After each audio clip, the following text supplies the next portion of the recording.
전일 금요일 날 로봇주들이 다 급락이 나왔죠. 막판에 투매가 나오면서 후반부에 아마 들어갔던 사람들은 종가 베팅을 했던 사람도 분명히 있을 거고요. 또 오늘 아침에 들어갔던 사람도 있을 거고, 물론 오늘 급등한 종목들이 많습니다. 레인보우 로보틱스라든지 에코프로라든지 시가총액 상위군들이 다 모조리 상승이 나왔어요. 급락이 나왔을 때 대부분 종가에 타고 들어가는 경우도 있고요. 그 다음날 갭이 떨어지는 걸 저점을 잡고 반등을 노리고 매매하는 사람들이 많습니다. 그래서 오늘 이 종목 같은 경우는 마이너스 26%까지 하락이 나왔어요. 이렇게 급락이 나왔는데 종가 부분에 무너졌단 말이에요. 무너지면서 마감을 했고, 그 30%가 투매가 나왔기 때문에 저점이라고 종가에 매수하신 분도 아마 있을 겁니다. 금요일 장이었기 때문에 투매를 받아가는 거는 좀 옳지가 않고요. 다음날 확인하고 비싸게 사더라도 확인하고 좀 매수를 해야 되는 부분들이거든요.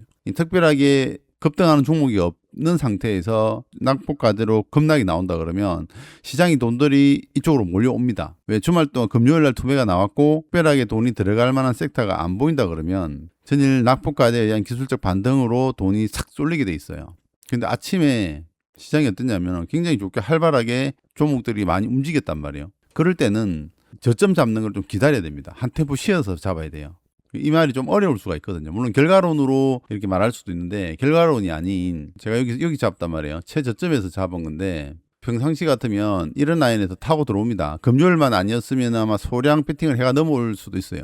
근데 금요일이었기 때문에 주말 동안 어떻게 시장이 변화할 줄 모르기 때문에 일단 패스를 했고요. 그러면 아침에 개발하기 떨어졌을 때 마이너스 한 8% 개발하기 떨어지면 거기서부터 좀 잡아나가는 경향이 있습니다. 여기서 매수했다고 해서 잘못된 게 아니에요. 결과론적으로 더 하락이 나왔기 때문에 손절을 친 사람들이 많지만 오전 시장의 흐름을 잘 읽어야 되는 거예요. 만약에 오늘 특별하게 반등이 나온 종목이 없었고 강세를 띠는 섹터가 없었다라고 한다면 이쪽으로 돈이 싹 몰릴 겁니다. 개발하기 딱 떨어졌을 때 시가에서부터 바박 잡아 들어가는 흐름이 나올 수가 있는데, 이제 레인보우 로보틱스라든지 제약주라든지 2차전지라든지 시가총액 1위부터 20위까지가 그냥 돈이 들어가는 현상이 나왔단 말이에요. 동시가부터 흐름을 보면 그런 조짐이 보였단 말이에요. 그럴 때는 낙폭과대로 저점을 잡아가는 거는 한 템포 쉬어가야 됩니다. 돈이 저쪽으로 쏠려버리기 때문에요.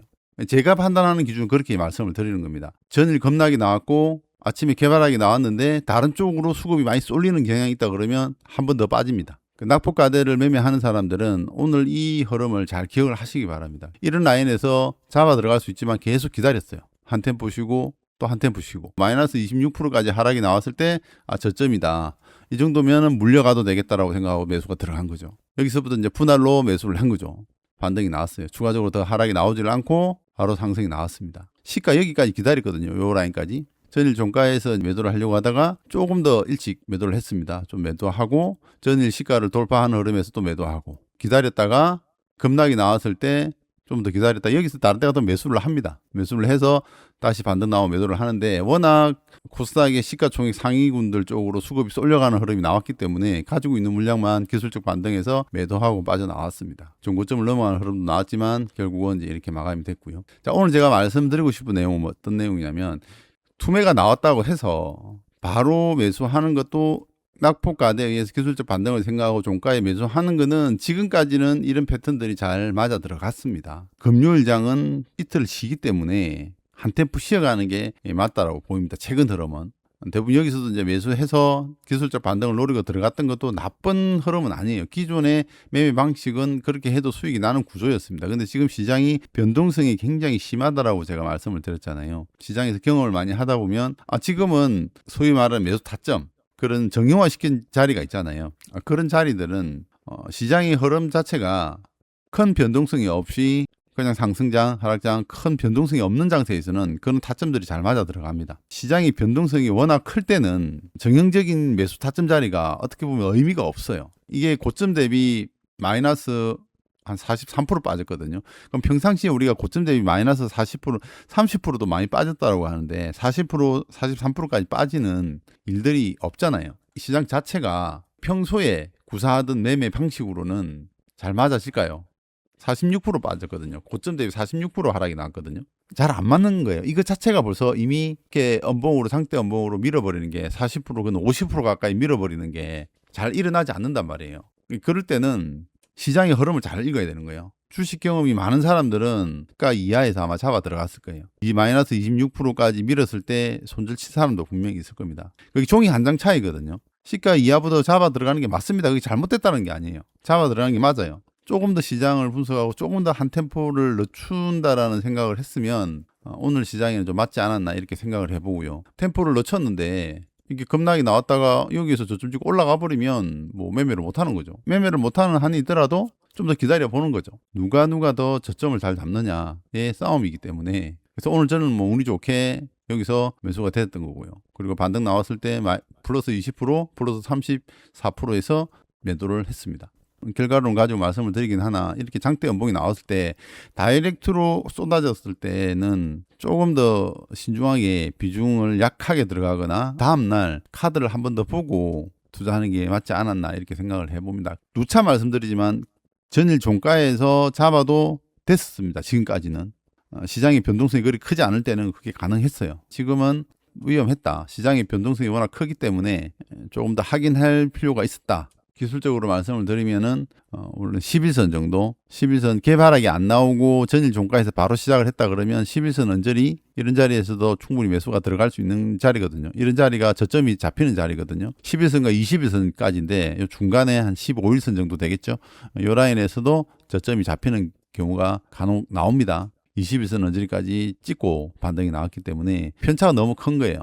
정형화시킨 매수 타점도 중요하지만 그보다 더 중요한 거는 그 당시의 시장 흐름을 빨리 파악을 해야 돼요. 돈이 이쪽으로 좀 덜 쏠렸다. 받아내는 사람들이 좀 적었다. 굳이 말씀드리자면 그렇게 해석할 수가 있겠고요.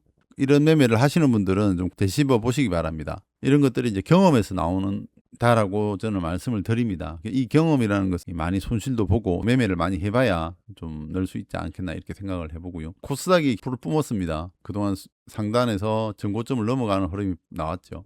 이 트렌드에서 이 트렌드를 그냥 넘어가 버리잖아요. 전고점을 그냥 띄워버리잖아요. 이런 박스권을 상단에서 맞고 떨어져야 될 자리에서 바로 띄워버렸잖아요. 이런 것들은 작정하고 들어온 거예요. 기간에서 한 2조 4천억인가 들어왔잖아요.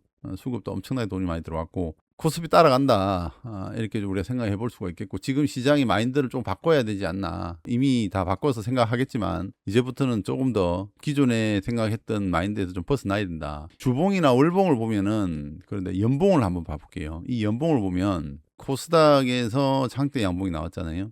연봉입니다. 연봉. 이 연봉을 다 뚫었단 말이에요. 그러면 이 연봉으로 봤을 때는 여기서 아마 이런 양봉이 나올 수도 있지 않겠나 하는 생각을 해볼 수가 있는 거죠. 상상은 자유입니다. 누구나 다 생각할 수 있겠죠. 그 연봉을 보게 되면 이 자리가, 오늘의 고점 자리가 시작일 수도 있겠다라는 생각을 한번 해볼 수도 있지 않을까 하는 생각이 듭니다. 코스닥을 얼마만큼 땡겨주느냐의 싸움인데, 그게 오늘 이제 신호탄이 나왔다라고 보시면 될 것 같고요. 그래서 일봉으로 봤을 때는 굉장히 급등주 패턴, 추세선 상단에서 바로 뚫고 올라가 버리는 흐름이 나왔고, 역사적인 고점인데 2900인데 2900을 뚫어줄지 또 한번 기대를 해볼지 않을까 이런 생각을 좀 해봅니다. 망상의 나래를 펴는가는 모르겠지만 이 연봉을 봤을 때는 심상치가 않다라는 게 제 생각입니다. 그래서 시장의 패턴들이 많이 좀 변했다, 많이 변하고 있고, 여러분들도 급등주에서 눌림목을 매매를 하시든 돌파 매매를 하시든 분차대에서 주도주 눌림을 하시든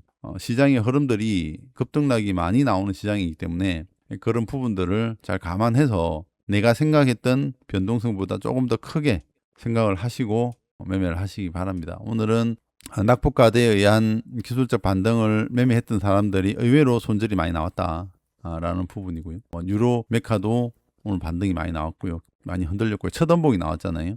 휴림 로봇도 마찬가지입니다. 상한가 이후에 급등락이 좀 나왔죠. 어떤 종목을 매매를 했든, 휴림 로봇을 했든, 유로메카를 했든, 어떤 종목을 매매를 했든 간에 중요한 거는 저점을 잡을 때 무턱대고 많이 빠졌다고 저점을 잡는 게 아니라 돈의 흐름이 어디로 가는지, 낙폭과대에 의한 종목을 매수를 할 타이밍에 어떤 종목들로 돈이 들어가는지를 좀 파악을 해보시면은 매수 타점을 조금 더 천천히 타점을 잡는 것도 하나의 방법이 되지 않을까 이런 생각을 해봅니다. 그 대신 이제 또 단점이 있죠. 그렇게 저점을 잡다 보니까 비중이 또 생각보다 많이 못 들어간 거죠. 거기서 조금 더 빠지면은 분할로 계속 잡아 들어갈 수가 있는데 분할 매수가 그렇게 몇 번 되지 않았다라는 게 좀 아쉬운 부분이죠. 어쨌든 수익으로 마무리했기 때문에 감사하게 생각을 하고, 저점 잡는 방법에 대해서는 좀 공부해 볼 필요가 있다. 오늘 하락 파동은 고점 대비 투매가 나온 시점부터 46% 급락이 나온 상태에서 반등이 나왔다라는 거, 자리에서 파동이 나오면은 뭐 20%에서 30% 이상 파동이 나온다라는 거 기억하시고 다음에도